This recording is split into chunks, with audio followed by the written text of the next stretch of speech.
Assalamualaikum warahmatullahi wabarakatuh.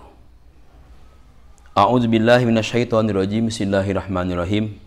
Hamdan lillah usolli wa usallimu ala Rasulillah Muhammad ibni Abdillah alladzi la nabiyya ba'dah. Wala haula wala quwwata illa billah, amma ba'd. Allahumma ftah masami qalbi li zikrika warzuqni ta'ataka wa ta'ata rasulika wa amalan bi kitabika. Allahumma aghnini bil ilmi wa zayyinni bil hilmi wa akrimni bit taqwa wa jamilni bil afiyah bi rahmatika ya arhamar rahimin. Para santri Pondok Pesantren Sabilun Najah dan para alumni dimanapun berada, alhamdulillah kita sekarang bisa melanjutkan pengajian kitab Riyadhus Shalihin. Mari kita mulai. A'udzubillahi minasyaitonirrajim. Bismillahirrahmanirrahim. Wa an Abi Hurairah radhiyallahu anhu anna Rasulullah sallallahu alaihi wasallam as-shalawatul khamsu wal jumu'atu ilal jumu'ati kaffaratun lima bainahunna malam tugsyal kabair.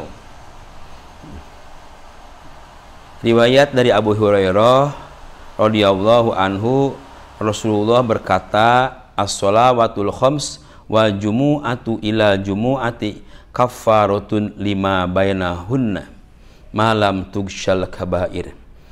Jadi sholat yang 5 waktu dan ditambah dengan sholat Jumu'ah, dari Jumu'ah ke Jumu'ah lagi, maka itu merupakan kifarat semua dosa. Artinya bahwa orang-orang yang sholat, maka dosa-dosanya insya Allah oleh Allah diampuni. Asalkan di sini malam tugsyal kabair, selama dia tidak berbuat dosa besar. Jadi dosa-dosa kecil dari Jumu'ah ke Jumu'ah lagi itu dimaafkan oleh Allah, manakala dia setiap harinya tidak lepas melaksanakan sholat fardu 5 waktu dan juga Jumu'ah tetap dilaksanakan dengan sebagaimana mestinya, maka orang itu dimaafkan dosa-dosa kecilnya selama seminggu. Karena antara sholat dan sholat itu sudah barang tentu kita berbuat salah, berbuat dosa, maka manakala dari subuh nih ke duhur, antara itu kita berbuat salah, tidak, ya bukan mustahil sih, bahwa saya pikir kemungkinan kecil lah kita tidak berbuat salah. Lebih besar, lebih banyak kita terpengaruh oleh suasana di kehidupan sehari-hari. Paling tidak kita kadang-kadang ngomongin orang, ngerasani orang, terus kadang-kadang juga punya hati yang dengki, yang macam-macam lah. Maka dosa itu bagi kita tidak bisa dielakkan lagi. Dalam kehidupan sehari-hari sudah barang tentu bisa kita tergelincir ke dalam hal-hal yang salah, walaupun tidak dosa besar. Karena memang kata ulama, maksumyal insan ila linisyani, tidak semata-mata dikatakan insan karena suka nisyan. Nisyan itu adalah lalailah, lupalah, dosa ya. Kata Rasulullah, al-insanu mahal khoto'i wa nisyan, bahwa manusia ini tidak lepas dari kesalahan. Jadi pasti bisa bersalah, apapun kesalahannya. Nah, karena manusia berada pada persimpangan antara watak atau tabiatnya setan dan tabiatnya malaikat. Jadi dalam hal ini, orang yang sholatnya tekun selama setiap waktu dia sholat, kemudian dia sholat Jumu'ah, maka dari Jumu'ah ke Jumu'ah lagi dosa-dosanya dimaafkan selama dia tidak berbuat dosa besar. Nah, itu barangkali sebuah kebanggaan bagi kita bahwa orang yang melaksanakan sholat 5 waktu ini, sholat dosa-dosanya senantiasa Allah maafkan dengan berkahnya ibadah sholat kita, belum dari wudhu kita. Jadi dari dosa-dosa ini memang Allah menghapuskan dosa-dosa kecil ini dengan amal soleh. Dalam hadis yang lain Allah mengatakan, innal hasanati yudhibnas sayyiati, sesungguhnya bahwa kebaikan itu bisa menghapuskan dosa-dosa. Maksudnya ada dosa-dosa yang kecil. Dalam hadis lain Rasulullah mengatakan atbi'is sayyi'atal hasanah tamhuha. Apabila kita berbuat kesalahan, cepatlah berbuat amal soleh, tamhuha, supaya impas. Artinya amal salahnya 10, amal solehnya 10, sehingga jadi seri. Ya terhapuskan itu karena ukurnya sama. Apalagi kalau lebih nih, salahnya 10, benarnya berbuat amal solehnya, dia buat kesalahannya 10 nilainya, amal solehnya 20, kan masih ada saldo tuh 10 lagi. Maka dengan demikian, kalau kita berusaha untuk tidak berbuat salah, ini kita bukan nabi. Yang dimaksum anil ma'asi hanya nabi. Kita manusia biasa, pasti kita akan terjebak dalam hal tertentu, ke dalam hal-hal yang bersifat dosa. Walaupun tidak seberapa, tapi namanya dosa kecil kalau diperbuat teruskan, akhirnya menjadi dosa banyak. Tidak hanya dosa besar, tapi dosa kecil hanya menjadi dosa yang banyak. Maka amal solehlah untuk obatnya, untuk mengimbanginya amal soleh. Kelak nanti di akhirat akan ditimbang amal salah dengan amal soleh. Orang yang baik, yang banyak amal kebaikannya, dia menjadi ahli surga. Orang yang banyak amal salahnya, wayahna, dia menjadi ahli neraka.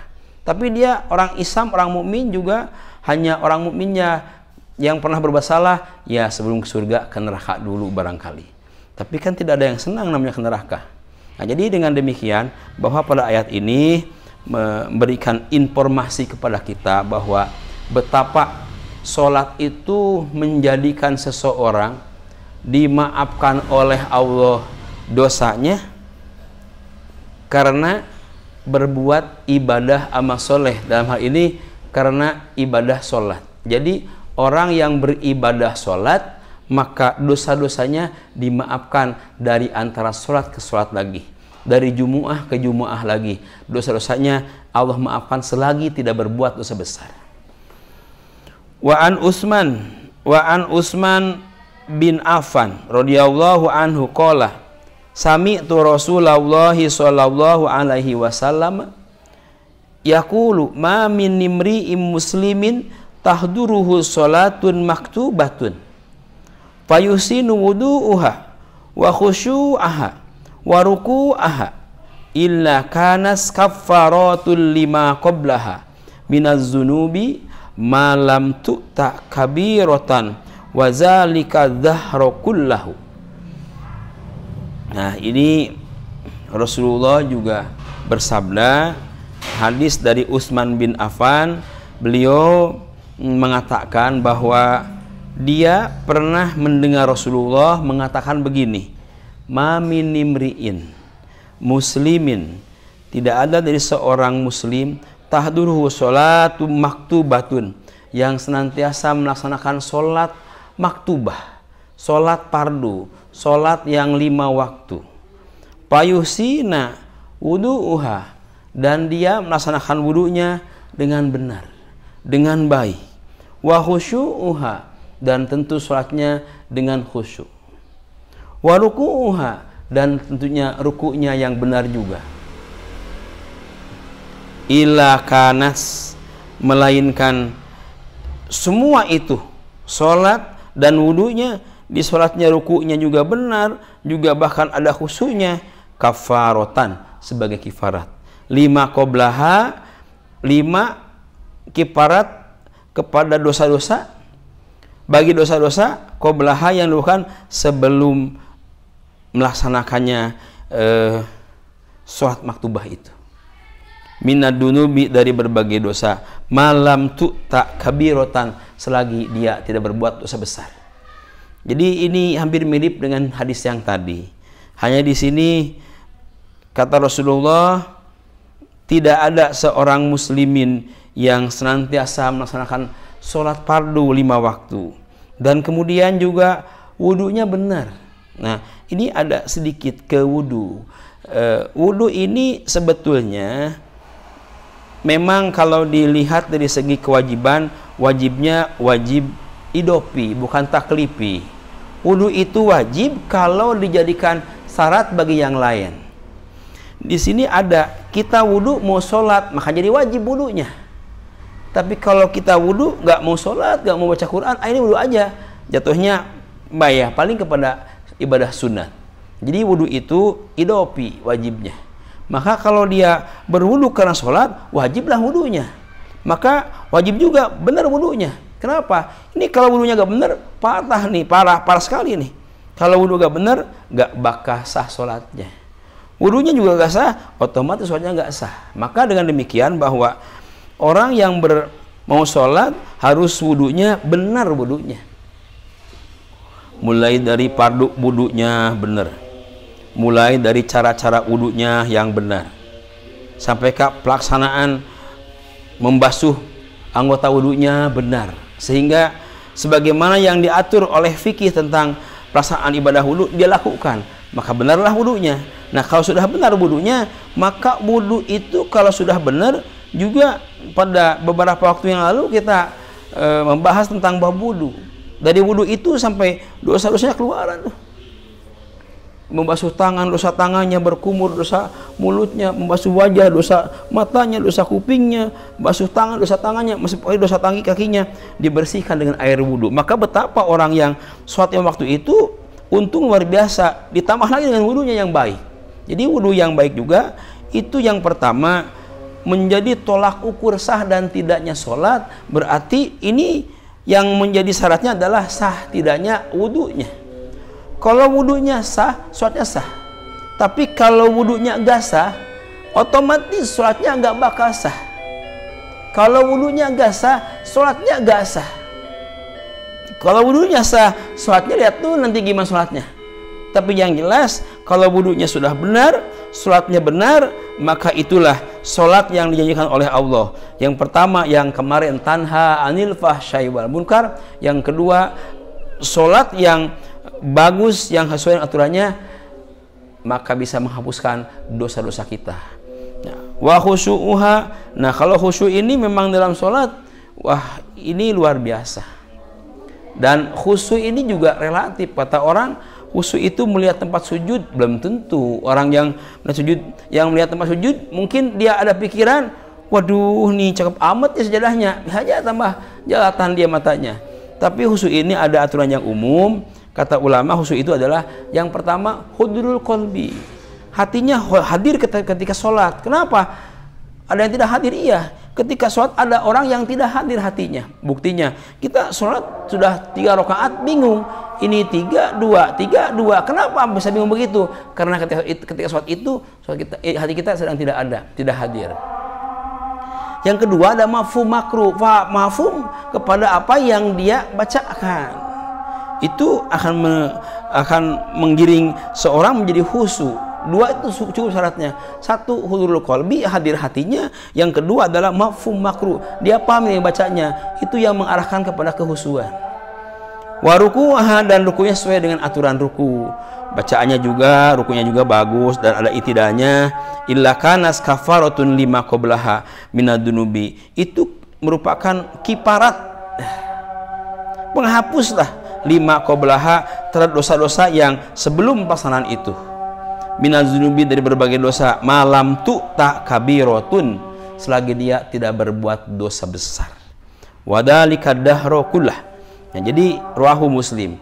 Ini tidak berbeda dengan yang tadi. Intinya bahwa sholat yang 5 waktu kalau dilaksanakan dengan baik dan benar, termasuk wudunya, maka itu merupakan kifarat dosa. Dari waktu sholat ke sholat lagi, kita berbuat salah nih, dengan sholat ini yang benar sholatnya, ini terhapuskan dosa ini. Ini dari duhur ke asar juga dosa lagi. Asal kita belum setiap sholat ini kita wudu. Wudu pun juga membersihkan kita dari dosa-dosa yang kita perbuat di sebelum wudu itu. Maka dengan demikian, betapa bersihnya dari dosa-dosa kecil yang senantiasa kita perbuat setiap saat, manakala dia satu berwudu dengan benar, yang kedua sholat dengan sesuai dengan aturannya. Apalagi kalau sampai kepada sholat yang khusyuk luar biasa.